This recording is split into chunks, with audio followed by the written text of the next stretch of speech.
give you a softball. What attracted you to Brazilian Jiu-Jitsu in the first place? What attracted me? I actually wasn't attracted to Brazilian Jiu-Jitsu. It was attracted to you. It was attracted to me. So I was doing traditional martial arts like most people, and I wanted to start boxing. So I was attracted to boxing. I did boxing when I was younger for about a year. And when I went to America, I decided I was going to go to Gleason's. You know Gleason's gym in New York? Yeah. So I'm in New York. I'm going to go to the best fucking boxing gym I can. And I went to go to Gleason's. And this is going to age me, but there was no Google Maps. I had to print out a MapQuest and get on the subway. And I lived in the Bronx. So the Bronx is way up here, and Brooklyn is way over here, and that's where Gleason's is. So I had to go through Manhattan on the train, out to Brooklyn, and I got lost. And I ended up in some scary neighbourhoods, so I went straight back to the Bronx. I couldn't find it. That's why I never started boxing, to be honest. And then I just googled MMA, and actually I told this story on another thing, but I googled again the best MMA or gym in New York, and Henzo's came up, and so I ring up Henzo's and I get on the phone with some friendly Brazilian fella. I want to start training a bit of the UFC, probably, I said. Yeah. Do some UFC and this training. Brazilian guy says, my friend, just come down, we train you, no problem. I end up, how much is it? Just come down, we talk about it. I show you the gym, you try, and then we talk about, no, how much is for training for one class? We can't tell you over the phone, my friend. I said, okay, you're grand, I'm not coming. They would have taken your mortgage payment at that stage. And then I ended up going to the gym. I went to Christian Montes. That was it. Yeah. MMA is what I went to, and then I was shit at that, so I stuck at Jiu-Jitsu. How about you, Foxy? What got you? Yeah, traditional I had martial a arts, very similar story. I got absolutely battered on Stevens's Day when I was 17, just at the end of Grafton Street, in front of the Molly Malone statue where it used to be, at the bottom of Grafton Street, facing Trinity College. Yeah, and I got the head kicked off me for no reason at 9 o'clock at night by a load of toe rags. So I felt helpless and horrible and afraid. So about a week later, I took up ninjutsu. With a guy called Brian McCarthy in the Bunjinkan Brian Dojo on Parnell Street. Train with. Still there? Is that the one that used to have the sign outside when you walk across the fire station? Yeah, that's it. And Colin Bourne from Shinobi, he used to be in there as well, and there was a lot of other people that ended up transitioning over to MMA.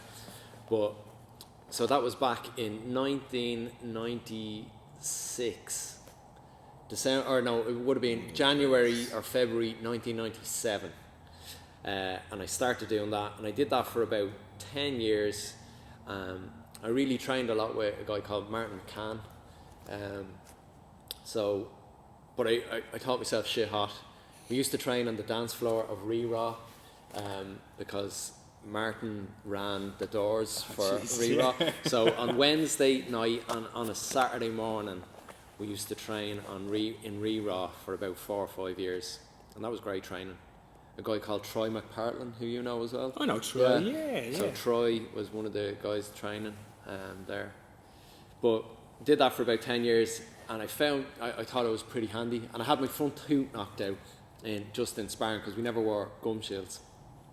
And from that, while I was in downtime, I started doing different martial arts. So I did some capoeira and judo, and I was doing a lot of yoga.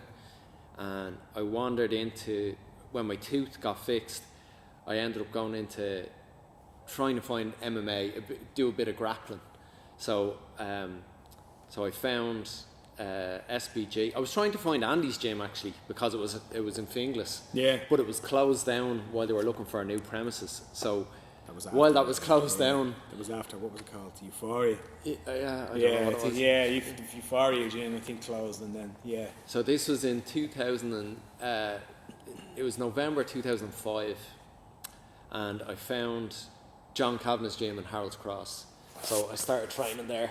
And again, like Roger, went in thinking I was shit hot and got battered by lads that were only training 6 months, because they had practical martial arts skills. So they were doing Muay Thai or boxing or judo, something that had like actual sparring. yeah.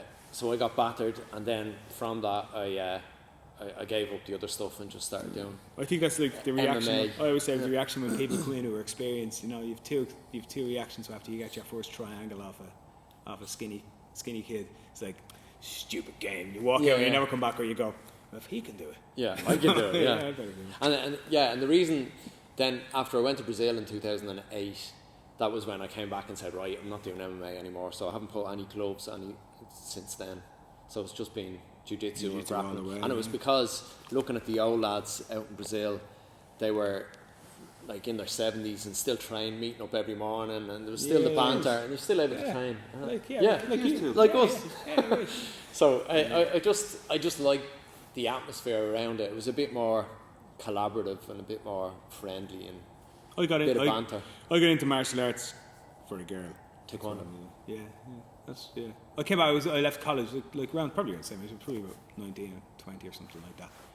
And my mate was doing taekwondo black belt. And he was teaching at the Alsa gym up in the airport. And they came, come down, come on. And I'd done bits and pieces over there. I did a little bit of judo. I did a little bit of taekwondo originally. They got me yellow belt or something like that. And then and I boxed a little bit, kickboxed. And then he was like, I was finished college and I didn't know what to be doing. I was like, I might go boxing again, I might do this. And I went down to a couple of gyms and I tried a few bits and pieces. And eventually it was like, I went down, I tried a class or two with him. I went, yeah, it's all right, you know. There was a few people down. And there used to be this indoor running track that went around. And the inside, they were training downstairs in the hall, and we were upstairs running around. Myself and a friend of mine went up to the gym. And we're going for a run, and it was like, there's Farla down there training, Fiddler down there training, you know. The next thing, these two girls came in, and we were kind of craning our necks and I said, well, we go down the train, will we? So we ran down, I went down and sat me on this blondie one, and I'm married to her now. Oh, there you go. That's, so I actually literally, and they say follow your heart. I didn't. Yeah. But yeah, that's why I got originally into Taekwondo. And then I didn't, like, not that I didn't like it, was okay, but I remember, like, going the first 3 months, was like, yeah, this is okay, but, you know, it's good exercise, is kind of what I was thinking. And then we started to spar, and I went, oh, no, I really like this. Now, hold on, yeah. And then it kind of stuck. But Jiu-Jitsu was not to be like, I don't know, what would you say? Kind of like too philosophical about it or anything like that. Around the time, I didn't want to fight MMA, but I was interested in MMA because it was like, what's this like? What's this jazz here? Like, you know, when it goes to the ground, you can keep fighting. Hold on. So I said, right, okay, it'd be interesting kind of maybe having a look at that. So I remember we used to spar a little bit in Taekwondo with the grappling that we knew, like, you know, essentially the last one was like a wooden floor. We'd be on the wooden floor, banging each other, No, banging off the wooden floor. Hold on, we can edit that one out later. But so we'd be bashing each other on, like, slapping off wooden floors, trying to trip each other, take each other down, all because we're useless, brutal. And then I was coaching. I'd started coaching as well a little bit Taekwondo, and I had my own little place. And there was a little Friday night session we used to do where we'd all sneak in and we'd like get our MMA gloves on, the rogue gloves, the only ones you could ever get, like, around that time. And we just used to batter each other. And there was, like, when I think about the safety things, like, there was these wooden boxes. We'd be falling into wooden boxes, like cracking your ribs off and stuff, stupid stuff. And that was every Friday. And I said, well, I better go now and I better see if I can actually do this properly. But like that, I went to John Cabin's gym in Harold's Cross. And first day there, I thought, I'm all right. I've done a bit of this grappling stuff. I know an arm bar or whatever like that. And this lad came in and just battered me. I don't know who he was, but he was like, Foxy, no. No. I think this would have predated Foxy maybe a little while. I think this would have been like, I think John would have just opened this gym in Harold's Cross. So here's a fact. I trained when I was doing traditional martial arts in John Cabin's shed in Phibsborough twice. There you go. Wow. Back in the day, what year was that? Fuck, don't know. 1972. I was living in Phibsborough. I was living around the corner. So I was. You lived in Dublin? I lived in Phibsborough for a year, yeah. It must have been hard. Culture shock. Must have been hard. Fucking shithole. Wasn't it cool? It's cool now. Phibsborough's cool now. Yeah, no, it's hipster heavy. Still, Jesus Christ, it's so much shit. Good hipster birds there. Yeah, I don't remember, but I did it twice, and I think I just turtled and just got battered. Yeah. And didn't enjoy it. So Andy probably battered you back then. I don't know. It's very vague memories of it, but I remember going to turtle, and someone had said, like, he couldn't do anything to me. He says, "Do you do judo?" And I says, no, I do whatever I was doing at the time. Yeah. And he basically, I was just fucking, Yeah, going, ah! this fella can't do anything to me. And it was only jiu-jitsu, so if it was MMA, he just could have Yeah, fucking just, started. laid into you, but yeah. But yeah, I didn't. If I had taken it up then, things Where would would you be now? Yeah. Where would you be now? You'd be running Ireland's largest MMA and jiu-jitsu. You'd be. I doubt it very much. No, it's yeah. I didn't. I didn't get into it to be like an MMA fighter, like. But I did. I was thinking like I need to be like a complete martial artist. That's what I was thinking at the time. In my own snobby kind of way. But then over time, it's just like it's the same thing. I kept training MMA and I didn't put the gi on. I think for 2 years. I was longer. Yeah. First time I put my first time I put a gi on. No, second time I put a gi on was for one of the first Irish Opens. Kieran Toll from Belfast choked me a couple of times at that tournament. That was the first time I put a gi on. The second time I put a gi on. The first time I put a gi on was the night before when I bought it. And I was like, what is this? How different can it be? Very different. My first ever jiu-jitsu match was against Barney from Hillian Gracie up in Donegal. How are you, Barney? I was gassed because he came out in the start of the match. We shook hands and he went like this, rolled the sleeves up, and came out like that. He battered me though. He armbarred me in the end. He is a killer. Yeah, but that was first ever jiu-jitsu match. That was pretty funny. Let me ask you this question then. This comes in from one of our listeners at home. Oh, at home. Hopefully at home. What are your favourite submissions and have they changed over time? I can't do any submissions. I squash people more now than I used to. I don't go for as many. Not that I don't go for submissions as much, but I don't do surprise attacks anymore. No. Surprise. My favourite submission since I got my black belt is arm lock from mount. The very first submission you learn. Arm lock from mount. Basic arm lock from mount. Well, gee, Roger, it's almost like you're trying to teach us all a lesson at home. Full circle. We've gone full circle. If we never get to do jiu-jitsu again. Yeah. There you go. Full circle. Mine is arm locks from everywhere and. No, one. You're only allowed one. Only allowed one. No, everyone. You have Jesus. to arm lock. Well, You can't do you know, do that. I get a little spark of joy when I catch that flying arm lock. Gives you a little flutter. Yeah, it does. Sets your heart to flutter. That one. Well, can I? And No. What's yours? No, let's move on. Born Irish House. I like that too. I don't have one. Do you know? No, not really. I'm pretty happy as long as I get the good stuff. It doesn't matter where it's from. What happened? I just put my shoulder on his chest and he just had to tap because he's got the flu. So I'm like, yeah, that still counts. That's going on my little. There you go. It's getting marked down. No, I don't really have one. Arm lock from mount. It's hard to get. Yes. Very hard to get. I was going to say it's you're still flattering yourself here now. It's like it's hard So to when I get. it, I'm it's pretty very, good. Even though it's basic, it's hard to get. Like. Yeah. Well, we were talking the last day when Andy was here, like about the progression of positions. Now to get to your superior, like in points, we're talking about in terms of points. Yeah. But the ultimate goal in jiu-jitsu is to get the back or take the mount. I think. Yeah. From standing position, get the back or take the mount, and then submit them from there. I think. And anything else you get along the way is like bonus prize.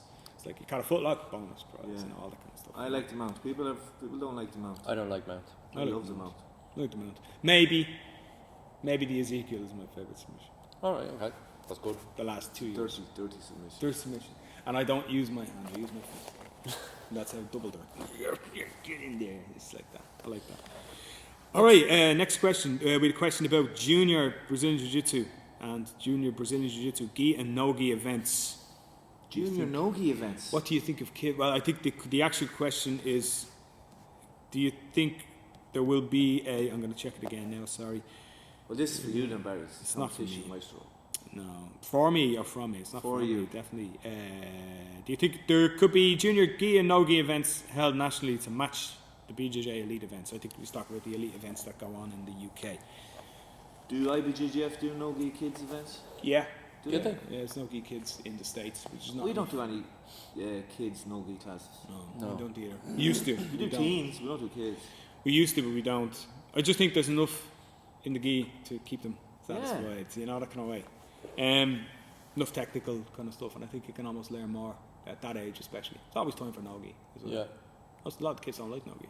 When we do nogi, they go, even though the teenagers. But I think nogi is a lot more attribute based, and when you have kids in an age bracket, everyone's developing at a different rate. So I think the disparity in could be bit on attributes alone, as opposed to a technical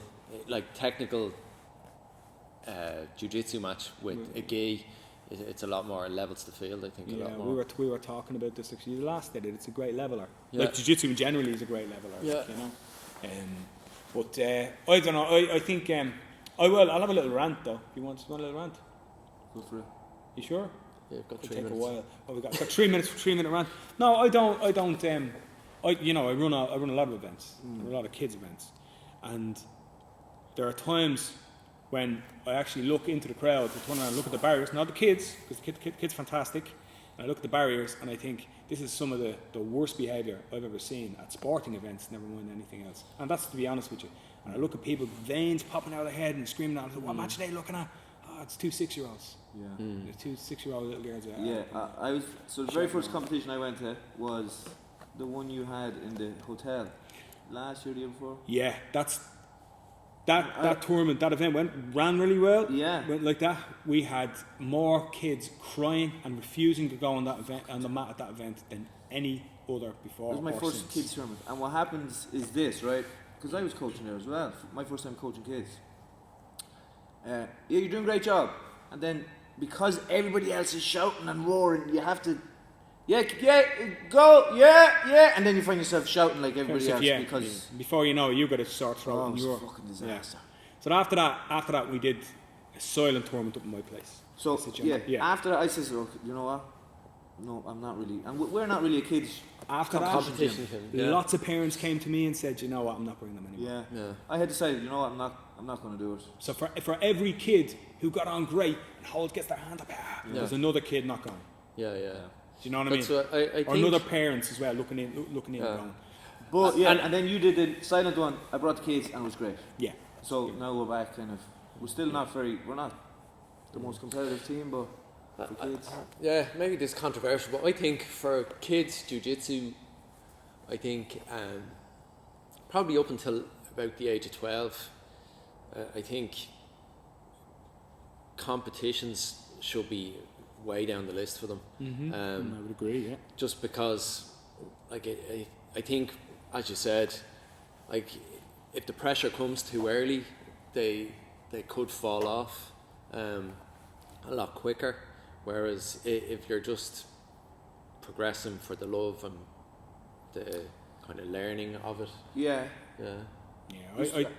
I wonder something like we spoke about people are talking. Just get him a match as well. That's the other thing. It's like, he doesn't. There's nobody in your division. Just get him a match. I know if Andy was here, he'd have a big go at this as well. Where people merging divisions, doing all that kind of stuff. If nobody shows up in your division, you're a kid, right? You're a young kid. You walk up and you're like the under 65 kilo grey belt. Yeah. 14-year-old. You walk up. There's nobody in your division. You're that division's champion for that day. Whether you get a match or not.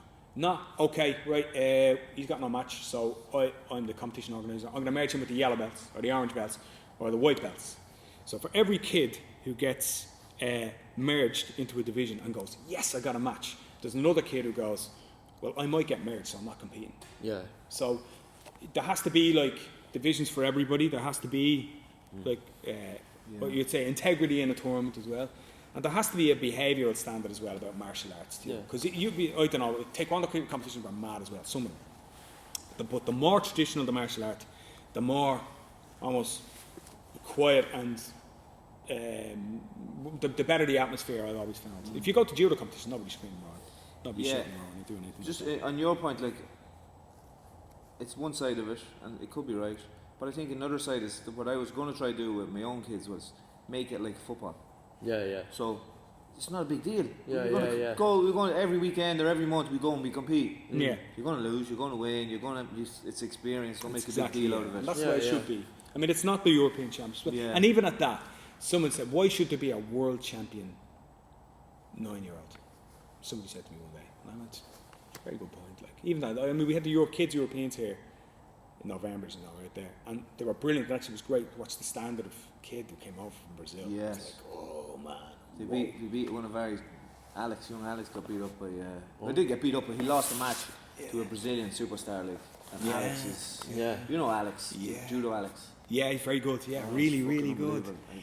Yeah, I saw that match. He was on the far side to Luke, is usually in his division. Yeah. My 10-year-old lad is very good. I have to say, he is. Yeah. But again, he's training twice a week. That's your single leg X fella. I seen him Yes. in single leg X Yeah. He's little. I've never taught him that.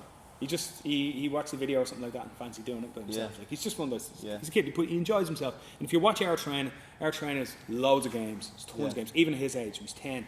He's a yellow belt, whatever he is now, yellow. And he was competing and he was doing well in local competition. And again, like that, he wins and he loses, but he doesn't feel any pressure. And that's the thing. He went out and it was yellow and orange together in kids Europeans. And he comes up into the bullpen, and first of all, he's in the bullpen. And I looked at him, I went, God, he's really nervous. First time in Yonks I've seen him nervous, you know. And he's like, oh, you know, takes his glasses off, hands them to me. Is you ready to go? And he goes, yeah. And I look over at the other fella. And here's little Terra Ray on the other side of the map, bouncing around, right, in this faded grey, nearly grey, black gi. And I went, this might go a bit badly, you know. And it went out, boom, the kid armbars in about 15 seconds. Ruben walked off like shell shock, like what? I was like, what the hell? I went, it's okay, don't worry about it. I was like, oh. So I was like, yeah, we might have a job of work to do before next year, you know. But like, there is like a level of kid. My point is, I suppose, that there is a level of kid, or there is this type of kid out there who's going to go do that. And those kids as well might have been from social projects as well in Brazil. As well, that's what Enrique was telling me as well, that those kids might be training as many times in a week as other kids train in a month. Yeah. So it's a big difference. But like, there's kids who are competitive, and there's kids who want to compete, and for whom competition is going to be really healthy and really good. And there's other kids who aren't. It's just not going to be. Yeah. And what you want is for every single one of those kids that the event itself, if you're doing an event, is a good experience. So even if they're out there to win gold, or whether they're out there to have the experience and probably lose their first match, and we've loads of kids who go into competition and we go, he's not going to win today, but that's okay. You know, that's going to be all right. The important thing is he got on the mat, he went out, he gave it his best shot, and he comes off the edge. And he shouldn't be coming off crying, and he shouldn't be coming off a parent and people screaming at him, berating or anything. You still see that. But when it's a rare thing and it's a big thing, if you kind of normalise it, for kids as a competitor, which is not easy to do because there's not that many competitions, but and they're hard to put on as well.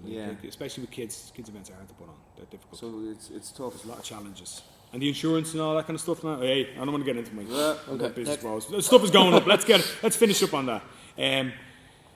Your warm up on competition day, or the warm up you recommend for competition day, what would it be? The same thing you do in the gym as best you can. You mimic the gym as best you can. Okay, done. Right. That's it.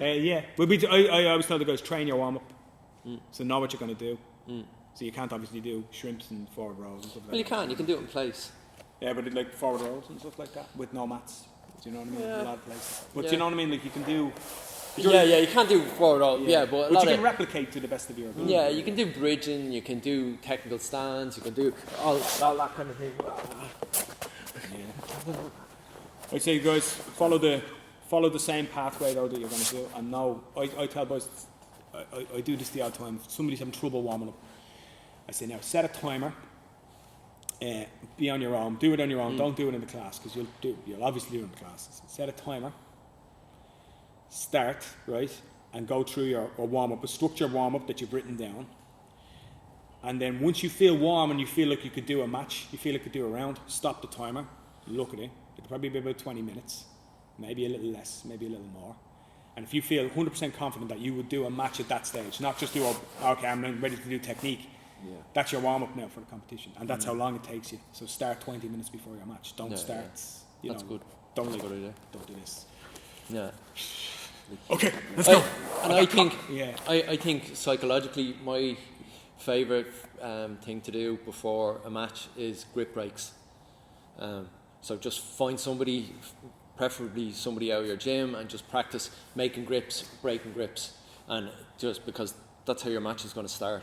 So it just gets psychologically you're prepared when the match starts. We did favourite submissions, didn't we? Yeah. Roger sent in the question last night. A listener at home, Roger, sent in, could you pass your own guard? I like that one. This is a great question from me. Yeah. Thanks very much. There you go. I could definitely pass my guard. Yeah. Because my guard is shit. I can't pass my. I wouldn't be able to pass my own guard. Would But you I'm not? passing shit. That's alright. It wouldn't take very much. No, I could pass my guard, I think. You reckon? Yeah. Yeah. Yeah. Well, Yeah, I could pass my own guard, I'd say. I don't I'd say think- I don't of think you late, my passing is better than my guard passing. I'd probably triangle myself.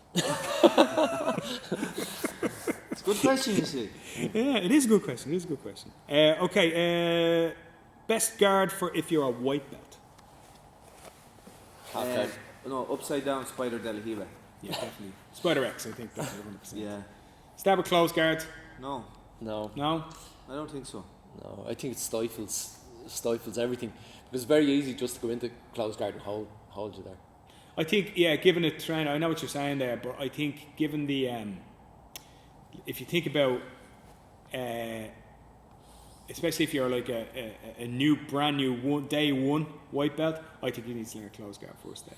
Reason being, it's a static position. There's submissions and things you can learn about Jiu-Jitsu within it that don't require you being able to go up on your shoulders or hip escape or anything like that. I think that's very good. But in terms of training for white guard, like training for actual matches or training for Jiu-Jitsu, probably not. You're probably right. But I think close guard is something I develop later anyway. I started off with closed guard. I hate it now. Can't play it. I think half guard. Yeah, I As a don't. white belt, I think half guard is the guard to go for. Half guard's the answer to everything. Yeah, pretty much. It's like pointless. Why people send Half guard questions in at podcast, all? that's what it should be called. Or whatever The half it's guard podcast or Half whatever, guard, the hard yeah. half guard videos. That's all you're doing. This, I think just try a bit of half guard. Half and you'll be guard. fine for that. I think not even I'm full gonna guard. book the trend. I think you should learn spider guard because I think spider guard teaches you a lot as well about foot placements, continually staying on your side rather than on your back. Grips and grip fighting. It teaches you through a lot of the various grips that you're going to require, and it's very adaptive as well. You can work towards X, De La Hiva, or and it's a good and butterfly. Even I'd like that when they drop to their knees. I'm really only saying that to be a contrarian. half guard is I actually agree with you. Half guard, half guard for everything. Okay, and then could the three of you beat Andy Ryan in a street fight? No, I No. doubt it very much. No. Unless we had lots and lots of weapons. Well, I think I would send you two down for the street fight, and I'd be up in the building. And just get him in the open. Bring him into the Have open. a chance then. I wouldn't say we'd beat him in a fucking grappling match. I would in a street fight. But did you not see his glasses? If you remove, he has the glasses. Yeah. So maybe he's like the T-Rex in Jurassic Park. Maybe his vision is based on movement. So if you held perfectly still, he might walk by Go over you. there, call him, and then he turns around. It could be that. Could be that. Last strategy for competitions: diet, your weight, all that kind of stuff. I think we did this on the We first one, didn't we? we touched a little bit on this, I think, last one as well. White belts don't cut weight. Don't cut Yeah, weight. don't cut weight. 100%. Strategy, I'd say. And first competition, never mind white belts, whatever belts you are. First competition, first few tournaments, don't cut weight. Yeah. When it's your natural. Yeah. See how you get on. Make your. You have one less thing to worry about. Worrying about eating and eat what you normally eat the day of competition. Eat what you normally eat the day before. Yeah. The amount of times I've been in, especially with MMA guys, tend to be worse as well in terms of getting like their supplements or Yeah, like you energy see drinks and all this kind of stuff. People in the morning, I'm gonna go and I'm gonna fucking buy a big fancy protein bar and I'm gonna get pre-workout and fucking. Rabbits And not then they end gonna- up shitting themselves. Yeah, look, Instead of literally. eating the breakfast you normally That's eat. what, that's the amount of times. Exactly what I was going to say. I remember we had an MMA guy before, and he was doing one of those MMA leagues or whatever. And he's in the car on the way, or going to Galway or something like that. And he's a big shaker. I won't mention his name anyway, but he's not training me anymore. But I won't say big shaker full of something, and he's sucking away in this. It's like, what's that? And he's like, oh, it's BCAAs, protein, it's this, and it's my pre-workout and everything like that. And we're about bouncing along in the car anyway, halfway down, and he goes, next thing, one of the lads goes, oh, Jesus Christ, the window's down, he starts farting, and then he's like, what, a whole way down, we're going there. And next thing, you get into the venue, and you say, I need to go find a toilet. And I have a thing, I would say, well, you need to bring, who's bringing the gym? Toilet roll, right, yeah. so you have to bring a toilet roll, because all those venues run out on Jack's Roll in like within 2 hours. He's running out, can I have the toilet roll? So he runs in, and he's gone a long time, then he comes back out, and toilet rolls about that thing. It's gone. Like, it's shrunk in. He's like, you all right? He's like, yeah, I'm fine. He's like, I don't think the old shake has done well there. He went out and he was like a limp. Like he was drained. He was so drained by the end of it. He was dehydrated. He had gone through basically a mini wake up all morning. Just eat what you normally eat. Eat. You can obviously look up certain strategies for eating and when you should eat before training, competition and stuff like that. I think for most people that doesn't apply. Like that applies at the top 5%, and after that, for most of us, it doesn't really matter as long as you've got like kind of full muscles and kind of you're full of glycogen and you're good to go. Same as the warm up. Try and mimic what you do normally. What do you do before training? Is it 2 hours you eat before you train? Everything is training, right? Everything is training. Try to bring it back to training, yeah. And strategy, I'd say, plan. I have something from every position, but particularly your first 30 seconds of your match. So know what takedown you're going to attempt, and if that fails, how are you going to pull guard? Because standing up, swinging out the other person is a waste of your entrance fee. Yeah. Well, one thing I always say that you said, I robbed from you, is that there's two. Well, I think I changed it a bit, but there's two things, just the two parts to every single jiu-jitsu match that happen. Everything else, you've no idea what happens. The start of a match, you slap hands, you fist bump, right? And then the end of the match, they raise somebody's hand.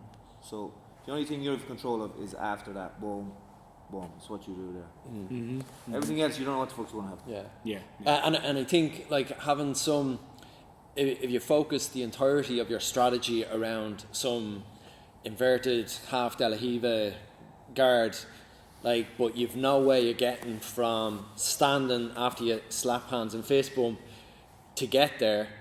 Well then you're kind of you're playing in the fringes there. So I think if you have your guard pull or a takedown at the start, and then know basically how you're going to get to your position, whether it's half guard or inverted. A simple one at that, by the way. Yeah. Simple one. The amount of times you hear guys going, so what's the plan? Well, that new takedown I learned the other week, I'm going to go for that. And you're like, I don't think that's today's job. I don't think it's your job today. Get the match going and get started. And as you improve, as you get better and you get more experience yourself, you'll start to pick out and identify where you're strongest. Yes. And it shouldn't be like your special move. It shouldn't be like, your new I don't know, inverted guard or whatever it is.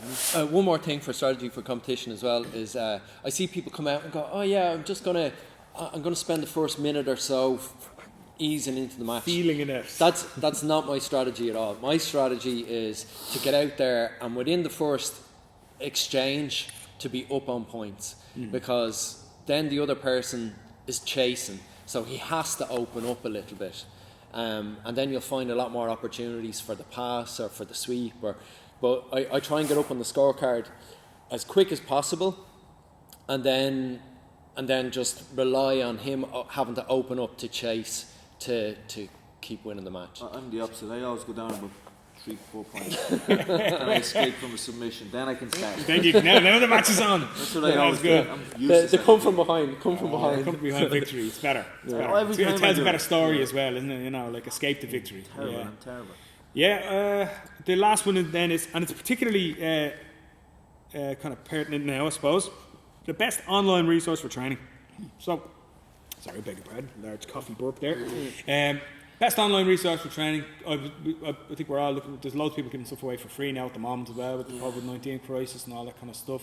There's lots of people creating their own, mostly terrible online content. That has to be said. I was saying to the lad, this aside from this, obviously we're doing really well. Obviously we're doing good stuff. I was saying to the lads, the amount of average to terrible shit that's out there. Like it's like, guys, here's a armbar. I'm like, okay, why are you showing this? Because I'm pretty sure this is available by the guy who invented it on YouTube right now as well. And look, it's good to do notes from class, which we do for our YouTube stuff. Is like it's notes from our class. Look, this is what we learned this week. This is what we're doing this week. The odd time we do something maybe fancy for Instagram or something like that. But literally, like the people who made these moves famous are on YouTube doing them. Just 2 hours of content. Yeah, literally. But best online resource, don't be biased now. The original, the best is MG in Action. Let's not tell any lies. But, my friend Marcelo. But free stuff. Lachlan's stuff is unbelievable. Yeah. Lachlan Giles. Yeah. YouTube. What's it? Absolute MMA. Absolute MMA. Yeah. Should be LachlanGiles.com. Kilburn, is it, or Kill something? I have it on my playlist. Keep talking. Anything else? I'll get Well, MG in action. MG in action, and Paul Schreiner's instruction, I think, is the best. His instructionals. Yeah, you'll find them on Jiu-Jitsu. There might be actually free ones on Jiu-Jitsu. They have some free stuff out as well. They have a lot. Yeah, they have a lot of stuff going. Jiu-Jitsu, I really like Jiu-Jitsu. St Kilda, Absolute MMA St Kilda in Melbourne. Jiu-Jitsu is great. They have like 10 free DVDs available as well at the minute. Like, who else is doing? Well, you can find out who's doing free stuff. I don't know who's doing. I know there's a John Danaher one where he's on his own. He's doing his solo drills and stuff like that. Fair play to him. I mean, fair play. No, it's great, and it's a giveaway as well. It's free. It's free. Yeah. Bernardo's giving away a free DVD. Yeah. Yeah. I was saying that Drysdale's doing for all the Zenith guys. He's giving his back attack system away and stuff like that as well. There's loads of people giving stuff away for free. Yeah. And it's really good. Like, there's a lot of really good stuff out there as well. In terms of online resource, though, I was Keenan Cornelius is really good. That's very good. I haven't used I dip in and out of those stuff. Every now and again, if I see a guard I want to learn or something like that, or a position I want to learn, so I'll buy a month subscription and then I'll cancel straight away. I don't watch instructionals ever. I watch Paul Schreiner's. I'll watch MG in action for teaching and just to refresh. But I can't. After doing jiu-jitsu all day, I'm not going to fucking go home and watch jiu-jitsu on the telly or on the phone. I can't do it. It's probably a bad thing. You're actually. not dedicated enough. I'm That's not. the No. problem. It's fucking, like it drive me mad if I had. Yeah. No, to be honest, I need a break from it as well. And it's as like. I should, but I don't. It's as, what would you call it? It's work research that I do it for. I don't do it for the pleasure of it. Like, you know, it's a bit. To be honest, I find it a bit tiresome, a bit pinhole. But like, what I do is every 6 weeks I write a curriculum. I write a new curriculum. We do like positions, but like okay, I'll add something new in this week. Every now and again, there might be a detail on this. And you might watch a match sometimes and go, What's he doing? What's he doing? I've never seen that before. So you might have to go and try and learn it. I much prefer seminars for that, for learning. I suppose not going to happen. Seminar is. People don't like seminars. The trend seems to be seminars are not as popular as they were. But a seminar, you're kind of forced into. You're in the room and you have to absorb it. And if you're at the gym you go to, most likely you're going to be teaching that stuff over the next few weeks. So it's a. Yeah, you can dip in and out. I like a seminar. Yeah. Yeah, I do when it's well taught and well instructed. Yeah. And then if I go to a seminar and it's bad, it's the worst 3 hours of my life. Yeah. I hate because I don't like to drill and I don't like to learn new things. That sounds terrible. Well, I don't like to learn new things because I'm shit at learning new things. Yeah, that's why I think it is. I'm like a wipeout when I learn something new. Dread. I'd rather just walk around, and then somebody asks you a question. Don't fucking know. I learned, and I didn't think this was permissible, like, because I was like actually learning rolls. So what I do is, so if I see a move on YouTube, I go something like that. I go, right, I'm gonna rattle off that one the white belts. Right, I'm gonna do that, and then he just oh no, come back! You did it wrong. You didn't do it the way I wanted to. And then I try to learn them rolls a little bit. And I thought it's a bit cheating, isn't it? Like, you know, it's kind of like using people as dummies. But then I was speaking to a very good black belt one day, and he was like, "No, that's what I do. I never drill. Yeah. I just do it this way. You know? I don't mind drilling. Drilling is shit. I don't mind it. Drilling shit. I hate fucking drilling. I like it because Drilling is the equivalent of using a sex doll, if we're all honest. Like, it's like, you know, it's like you lie there and I'll just do what I want to do, and then, you know. No, I don't like drilling. I thought you were going to say I don't like sex doll, but it's okay. I don't like drilling. I think so anyway. I'm not mad. I'm not the world's biggest fan of it. Okay, so have we any technique stuff to do? We've loads of technique stuff to do. Everybody's asking about half guard. Like, what's Here, the obsession with half guard? It's half guard. What I do, my first takedowns. So my takedowns are guard pull. Okay, but I've got a bandy hip, so you can take Roger down. Okay. Look at my hands, they're all dry from washing them too Oh, much. same as. Need to get some cream. Yeah. Any advice out there first? Here's a question. Any advice for hand cream for men? It just came hand cream for men. Manly It just one. came in from Dardis. Stuff Mr. that like Dardis. fishermen use or something. Or gardeners. The stuff on special up in Woody's, but you'll probably have to order for delivery.